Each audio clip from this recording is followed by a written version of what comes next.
All right, welcome back. So we'll continue the conversation on reviewing the electoral process. We'll have Mr. Femi Falana, a senior advocate of Nigeria, here with us today. Thank you for coming on. Good to see you, sir. Good morning. Well, I know that the chairman of INEC has said, look, we need to have a conversation about election management in this country moving forward. But that notwithstanding, give us your impression about this, even though it's not even over, because we have some states now that the elections are inconclusive. But so far, what's your impression of how we conducted this exercise?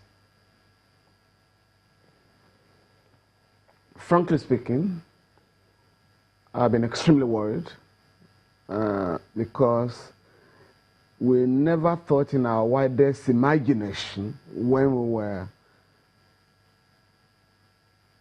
in the barricades fighting to get the military off our back, you know. We had thought that elections would be conducted in accordance with the law.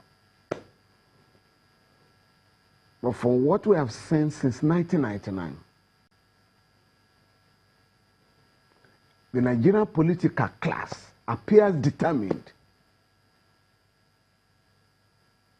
to make a mockery of the electoral process, to insult our people and destroy the future of our youths, and expose Nigeria as a country to ridicule before the Committee of Nations. I mean, you had elections monitored by people from all over the world. And what did they witness? Vote buying, snatching of ballot boxes, reckless killings, unwarranted intimidation and harassment of voters and the populace at large. You see some of these scenes in Rivers and some other states. You would think that a war was going on. So this cannot be what the Constitution had expected to be a free exercise of the franchise of our people. But again, I must confess that I was not totally taken aback. Why? We had repeatedly maintained that unless you combat and deal with official impunity that characterizes of our society and elections in particular, you can never get out of this mess, this monumental mess.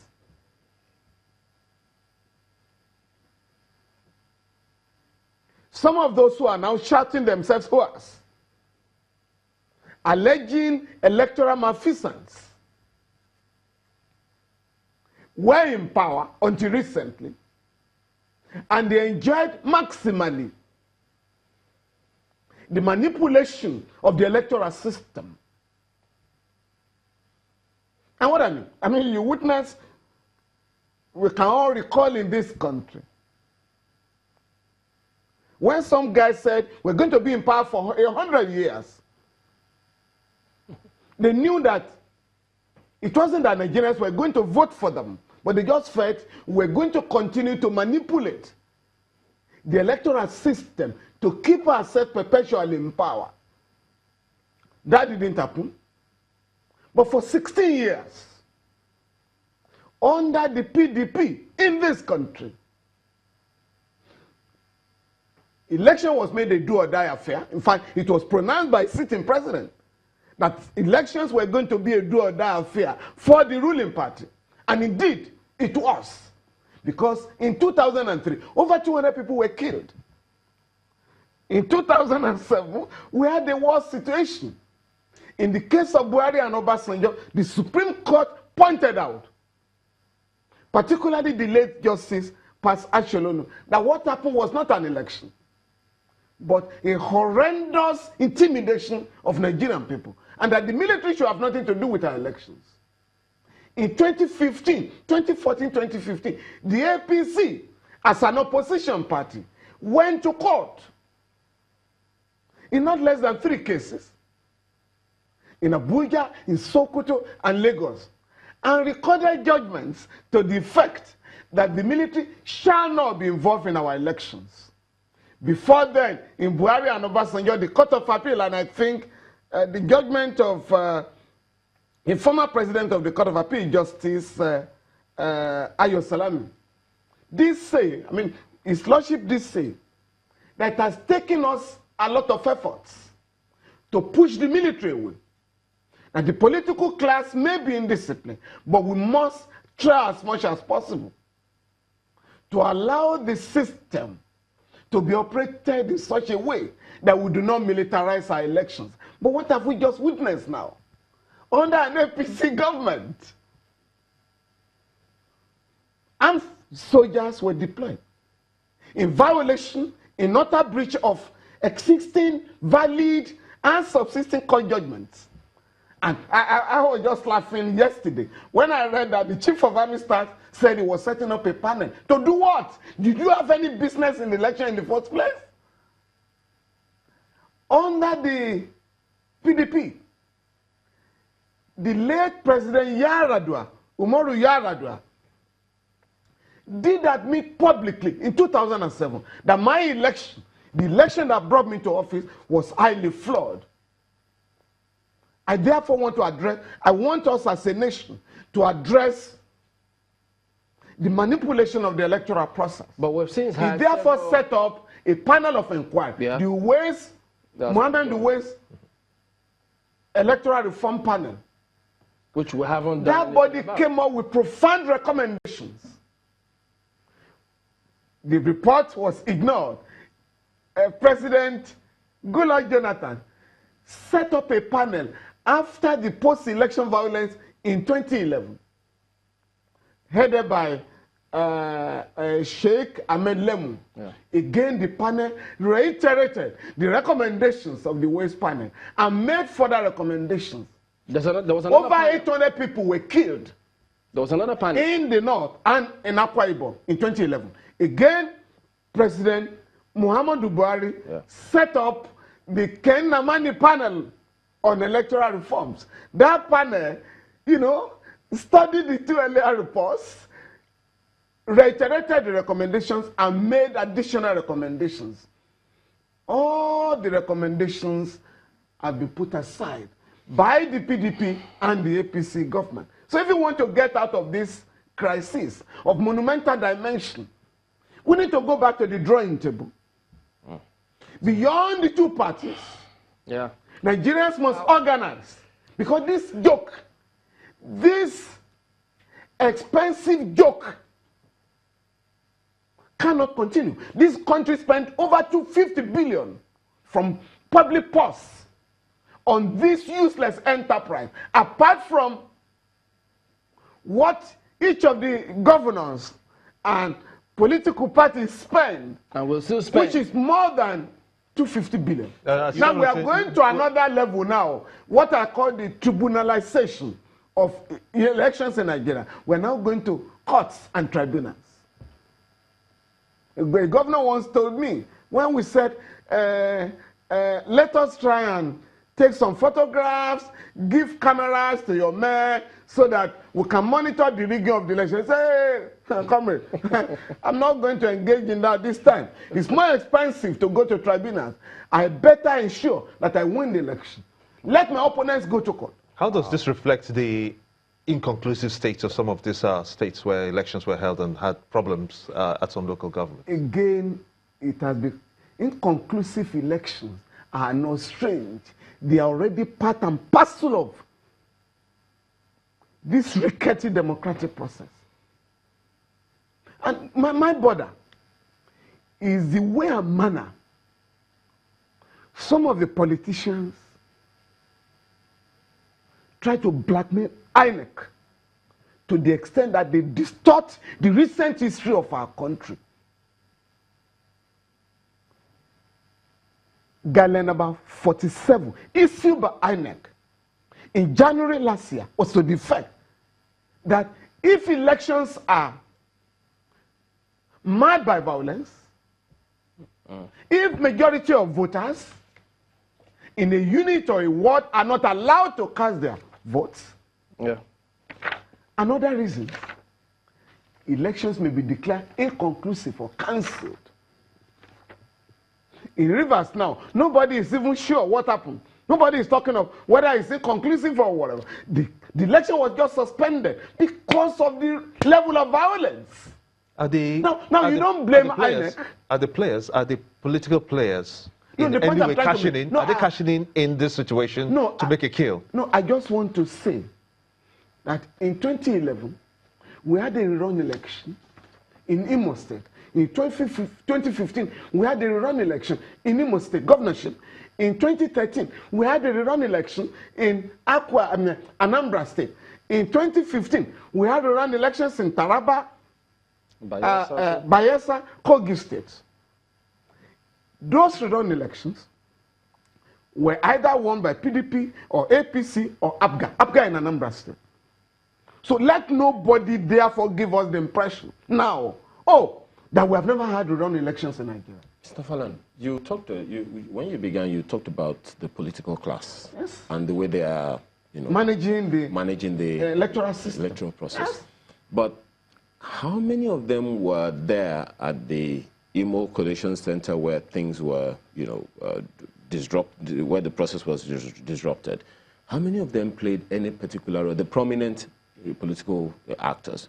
How many of them played any prominent role in the process in River State? My point here is the people that are being used for these disruptions and the politicians themselves, I don't know, how can we educate our people in order for them not to be used the way they are being used? No.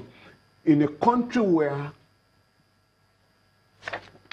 13.2 million children were said to be on the street, in 2013, there are about almost close to 20 million children now that should be in school are on the streets.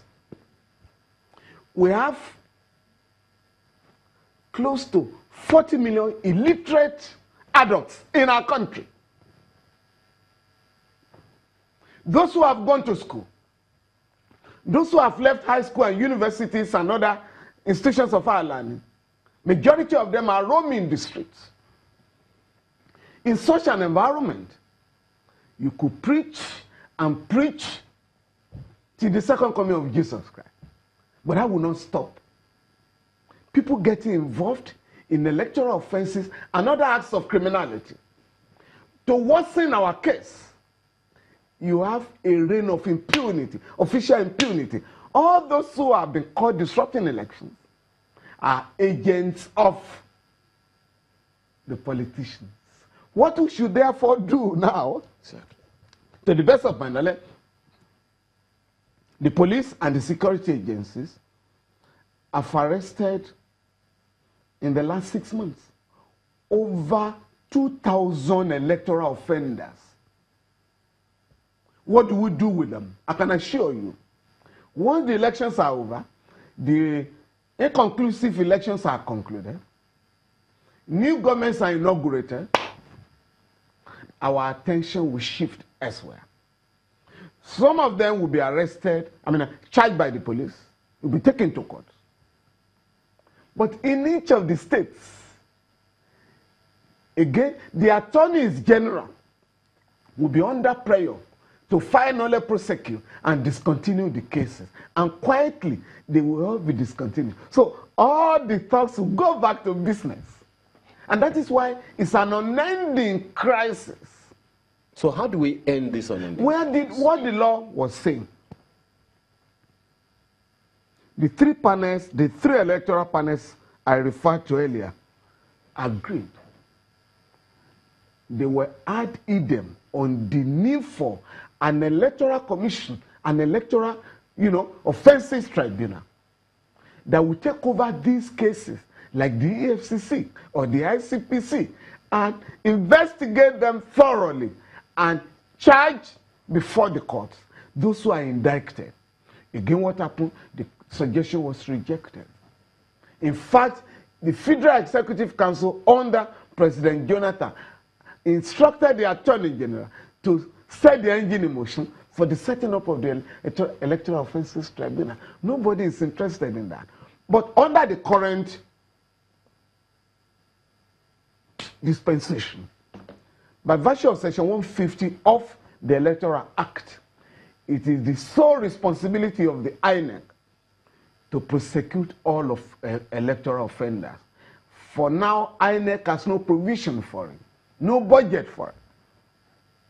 Therefore, from the human rights community, we are trying to partner with the police and the INEC to ensure that we are able to assemble young lawyers across the country to take on the prosecution of these cases on behalf of INEC.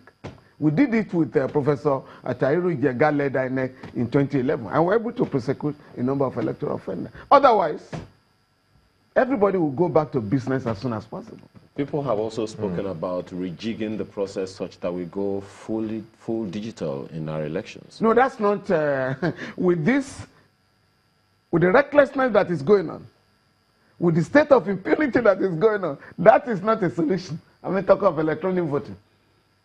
It's difficult. Now, because, again, I tell you, based on our experience, two of the oldest professional bodies in the country that are otherwise very respected introduce electronic voting The Nigerian Bar Association. in their elections. And I'm talking of ICANN and the Nigerian Bar Association. Yes, you know. ICANN ended up in court. Because some people simply sat in the secretariat and conjure figures to make some people win the election. In the case of NBA, Nigerian Bar Association, in 2016, we ended up in court. In 2018, we are not only in court, the EFCC is also investigating what we now call e-rigging in the Nigerian Bar Association. So if you are going to, and I'll be laughing and I'll be enjoying myself when I'll be reading the reports of the NBA Electoral Monitoring Committee, and I say, how dare you? What moral right have you got? To monitor elections when you cannot conduct your own election? We'll come back to this in a moment, Ms. Falana. Don't go away. All right, welcome back. But what hope can they possibly get from the tribunals if they head there? We have the most technical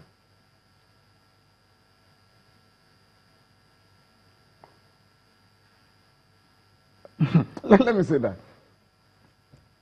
I support those who are going to court and the tribunals.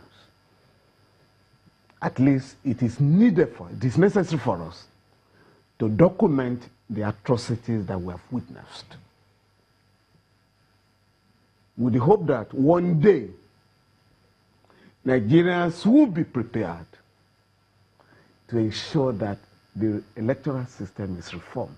I mean, if we're going to do that now, we are going to fall back on some of the previous cases. But with respect to getting justice from the courts and the tribunals, regrettably,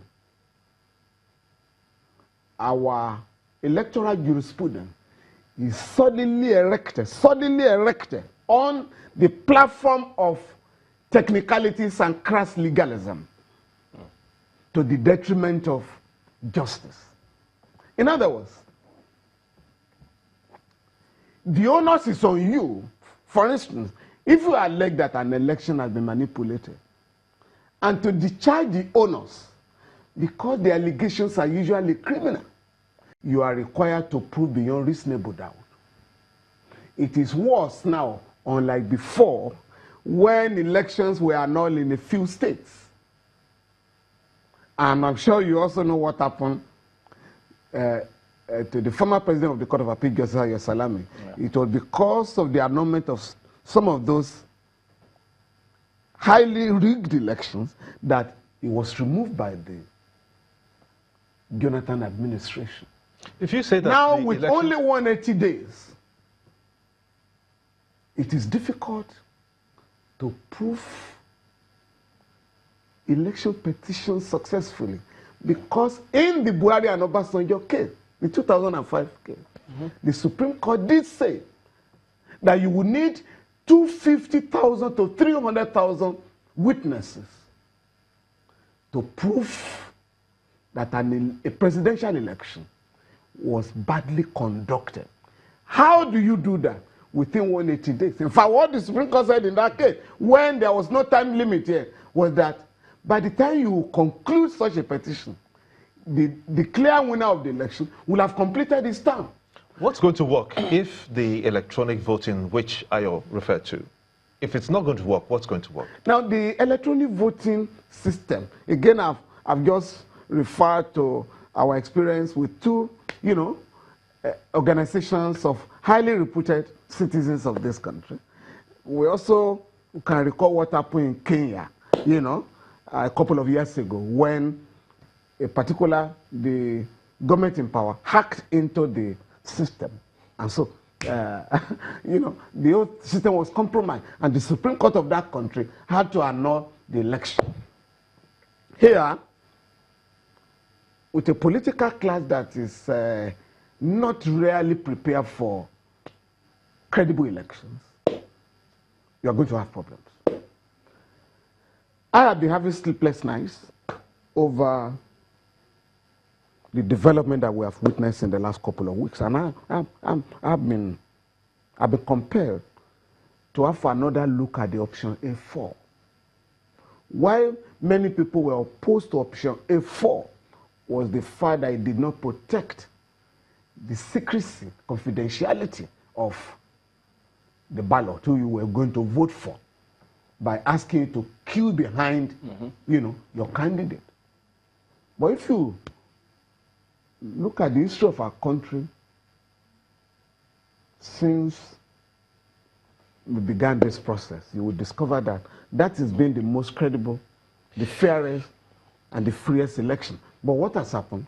Yes, it is good to, I have said, do you want to return, like somebody said, do you want to return our country to a banana republic?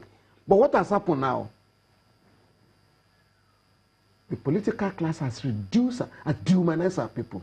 When you vote now, there's somebody standing somewhere. Before you drop the ballot into the box, you got to show it to somebody. So that you can collect, it's a your conversation reward later. So for that reason, we may have to go back.